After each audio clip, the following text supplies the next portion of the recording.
mapenzi chenga ndo maana ananiua. Mina mpenda tatizo anajua, yanaona sifa kikichwa kibangu. Siku nikifa yeye ndo aloturudie yo, mapenzi chenga ndo maana ananiua. Mina mpenda tatizo anajua, yanaona sifa ilibichwa kibangu. Siku nikifa yeye ndo aloniua.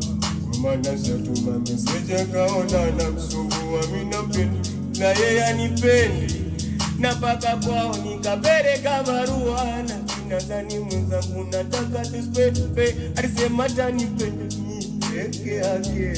Sikwe na yeye atoniacha mwenye, kampa peremende ajirambe.